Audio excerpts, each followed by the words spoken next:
Thanks, everybody.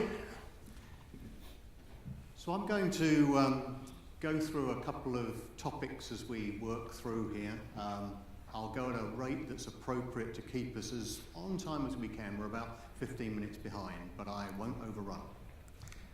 And I wanted to start with something that was out in the press a little while ago. I'm sure many of you will have seen it and had it passed around to you. And it was an interesting proposition, wasn't it? So we don't need Wi-Fi. Is that right? So we thought, well, oh, really? Really? Let's have a look at why we think maybe you do. So the point is that today there are 8 times the number of devices operating on Wi-Fi compared to LTE. And the increase is 200% on all devices up until 2021. But more importantly than that, and it's particularly appropriate in some parts of the world, fundamentally it's the economics. The cost of a device connecting to LTE is significantly higher than the cost of a device connecting to Wi-Fi. So actually, it isn't as simple as, why don't we just all go in another direction? Eventually, of course, we want to get to 5G, we all understand that. But for the moment, we have a situation where we need multiple radios appropriate with multiple services for the applications that we're using. And we shouldn't be thinking there's an easy way out of this, because we're in a very complex world. And we're trying to make it very simple for the end customer, but it isn't as straightforward as some people would make out. That was a backward button push, by the way, just in case you guessed. So really, the other point that we would all say is, as you get into an unlimited data plan, many of you will find that it's not that unlimited. And the simple reason for that is the capacity is not infinite. So although I hear that some people say, don't worry, we do have the capacity, today, in many cases, the all-you-can-eat data plan is not really as much as you would want to eat. It's going to be too small to get. Now, this is one of those kind of Mark Twain sayings. You know, the reports of my death might have been exaggerated. I think over the course of the last 6 months, people could be forgiven for wondering what was happening with Ruckus, because we have been through an acquisition followed by another acquisition, now going into another acquisition. But the key thing, and it was nicely reported on by WiredNot, is that despite all of this, we actually have kept our eye on the ball. And the engineering teams particularly have carried on creating wonderful technology, and our customers and our partners have stuck with it because they appreciate the differentiated technology. And so here is where we're heading. So we will be part of ARIS, all things being equal, and that is a very complementary environment for us. Many of you will know ARIS, some of you will not, but they are a very, very strong a force to be reckoned with that has grown out of the cable TV industry, both as a manufacturer and also as a systems integrator. And together, we make a very, very formidable combination. So we're very happy with where we're headed to, and I hope that puts completely to rest any of the commentary that we might have had, understandably, over the last 5 months. Now, I thought we'd bring a bit of a British theme to it, because we are, after all, in the UK today. And so we believe there is a Wi-Fi manifesto, and it is as simple as broadband is a human right. If we walk down a street, we expect there to be street lighting, and in most parts of the world, it's there, and we certainly don't knowledgeably pay for it. The taxpayer may, but we don't just expect to have to, you know, be there, we just expect it there.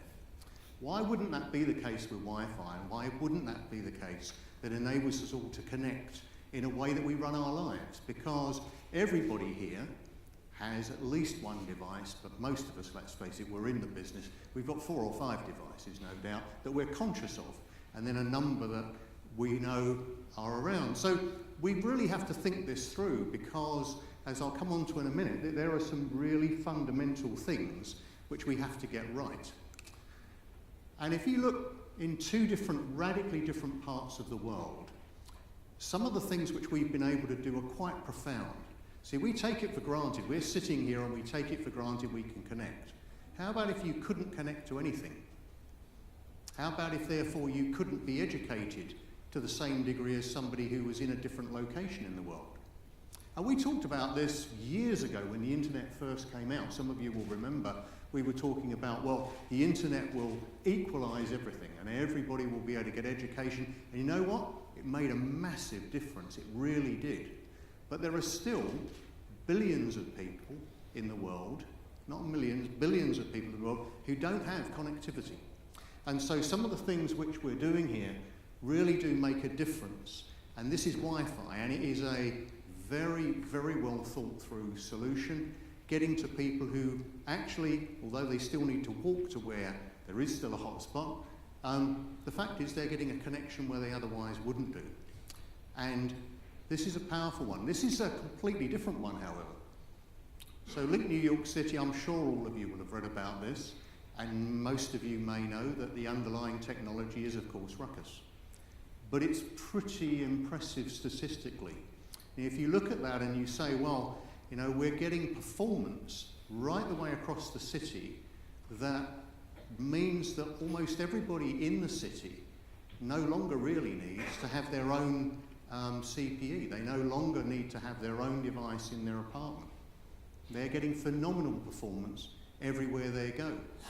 There's another city in Germany which I'll just touch on, and every time there's an upgrade in Apple iOS, people go out to the street and they connect to the nearest Wi-Fi point in the street because the performance is superior to what they actually get from within their home. This is pretty dramatic. And I've given those two extremes and I've avoided things which are nearer to home. But this is coming, it's happening, and it's happening in two different contexts, and I'll come on to that in a second. So the challenges of a city, many of us will be involved in this in day-to-day discussions. But I think they're very straightforward, and a lot of the issues that people have are more to do with how do I monetize it? How do I get a commercial proposition that enables me to do that? And many cities have adopted different approaches to it. But any which way you look at it, one of the attractions for those of us who are into actually making a commercial living out of it, $1.5 trillion by 2020 is a significant amount of money. Now, even if that's out by 1% here or there, that means that we are going to have a lot of people really interested in this particular market segment. We in Ruckus are certainly very much there. And as we look at these particular different areas, we're trying to segregate out what actually these particular elements are. And then we're trying to say, well, let's try and look at these and say, within these different areas, I'm sorry about the formatting, which ones should we pick? How would we focus on it? And a lot of this is down to what application people are most familiar with. So different people have different skills, and what we're seeing is the real driver is the depth of knowledge of a vertical application, be it healthcare, be it utilities, and people are trying to look for, I regularly have people say, they're asking for a silver bullet. They will say to us, okay, but what's the business model we should adopt? And of course, this is the most difficult question to answer. But there's one thing that is absolutely overwhelming, and that is, it is a top-level government agenda everywhere in the world. And the reason for that is because government has suddenly woken up to the fact that they've lost touch with the citizen. And it was a bit of a bombshell with Brexit, and it was a bit of a bombshell with Trump. And why was that? Because people are not interacting in a socially inclusive way with the citizen. And many of the cities and governments get this completely, and many don't. But I think they were all absolutely shocked that the people they were getting polling information from, the people they were reaching out to connect to, the people who willingly were giving their opinion, sent them in completely the wrong direction, and people have completely misunderstood the feeling in the country. Completely misunderstood. That is a powerful motivator. If you think of the real reasons people move in one direction or another, risk is the most powerful motivator for change. And if you're in government and you think you're about to lose your position of control, you're going to make actions happen. You really are. So I would put it to you that we could spend a long time trying to work out each individual driver commercially for why you would want to not have a dumb city, as often people remark, because you wouldn't want to be the mayor of a dumb city now, would you? So let's not worry whether it's a smart city. You don't want to be there in a situation where you knew for sure the people were going in that direction, but actually everybody went in that direction. That's embarrassing. That's a powerful motivator for change. So this is here, it's happening right here, right now. And in fact, Jean-Claude Juncker a little while ago said, we are going to internet enable cities and villages because it shouldn't matter where you live. More importantly, and I know there was a discussion on this yesterday, there is a fund being made available. It's not a huge fund, but $20,000 per city can be claimed. That's a pilot at best, I know, but it's at least it's a step forward. And our view is, let's make it easy for people. Let's package that in a way that they can easily just take an onboarding software with our technology, and they can just go and try it. I'm sure we won't be unique in doing that, but we are doing it because we believe in it. And we will fight for people's fair share of spectrum. And we don't think people are getting a fair share of spectrum today. We will. And if you look at the unlicensed spectrum, we want to expand that, and there are discussions that some of my colleagues have had here with Ofcom in conjunction with WBA and independently, trying to work out how this is made to happen. Because otherwise we're going to get to a point where we know we want to connect everything. We know we want IoT. We know we want low power radio. We want all these things, and we're going to be struggling because this hasn't been put in place. So it isn't just about the end devices. Of course, the end devices also have to operate in the various different ways that are necessary. Of course, you've got to have different handsets. But fundamentally, if this isn't resolved, we're going to end up in a world that is throttled because we didn't plan properly. We've all been in cities where there's been a huge increase of wealth and there's a ton more motor vehicles on the road, and nobody changed the road system. Well, do you really think that couldn't happen here unless we get our act together? So this can be done. We will be fighting very hard. And we will also be absolutely maniacal in our pursuit of excellence. And what we mean by that is we will drive continuous improvement of Wi-Fi performance. We are going to be first with all of these technologies, and we will continue to drive that forward. And of course, it has to be secure. And of course, it has to be a handoff, seamless handoff in Hotspot 2.0. We have to get this right. But we as a manufacturer have to be there driving that forward. Even though it's expensive to do, etc., we have to do that. And you should expect no less from us. And we will apply principles of Wi-Fi to new challenges. So I'll give you an example of this. So when in Mobile World Congress, February 2016, we launched a new solution. And the problem we were trying to solve with that solution was primarily one of increasingly green buildings. So we all want to have better insulation, we all want to be better with our energy conservation, and buildings increasingly are being built in a terrible way to get signals from LTE devices into that building. It's a problem.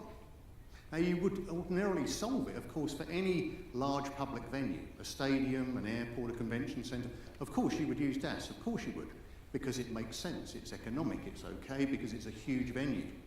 But actually, the vast majority of buildings are, in number, not that kind of venue at all. So we have a bit of a dilemma, because DAS solves a problem, Wi-Fi solves a problem, small cells solves a problem, but none of them really solve this problem.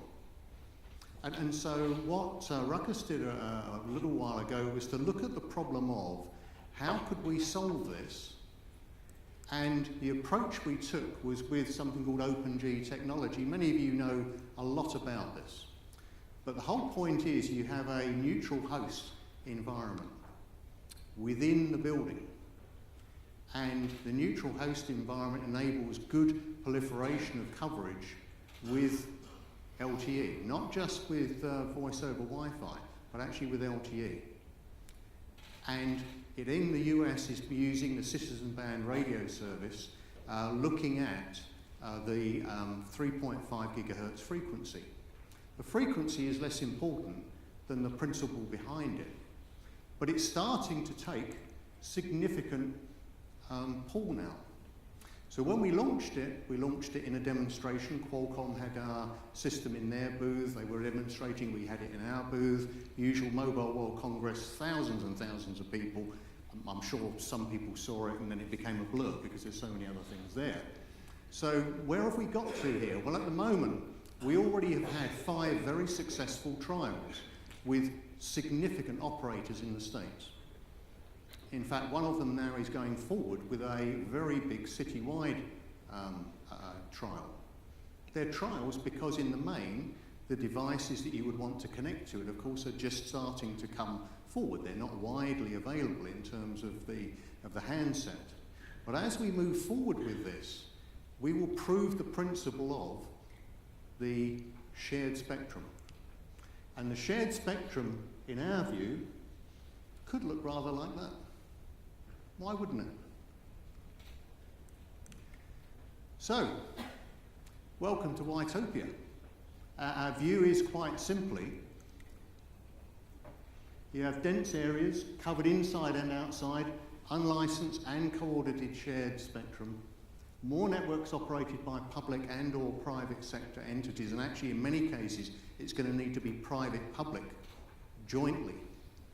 We're going to continue to drive federated credentials for seamless roving and, of course, IoT. And coming on to IoT, the point was made very well earlier. You know, Wi-Fi is essentially the backbone of the other radio technologies that connect to IoT. Wi-Fi on its own is not the technology that will connect to every IoT device. It just wouldn't make economic sense. But it certainly provides the ability to connect with LoRa, etc., etc., etc. And many of the technologies in IoT, as I'm sure you know, were never designed to operate with each other.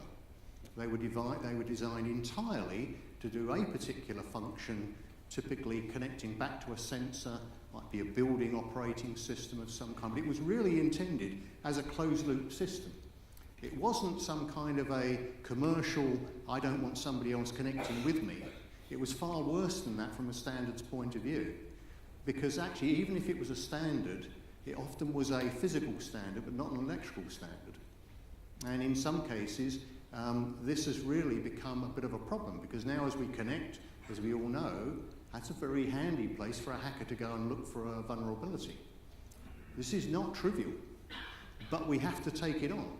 And we have to take it on in a conscious way, in a group that actually provides standards for it. So, broadband is a human right. That's our view. We will work to service that right, and we will fight for people's fair share of spectrum.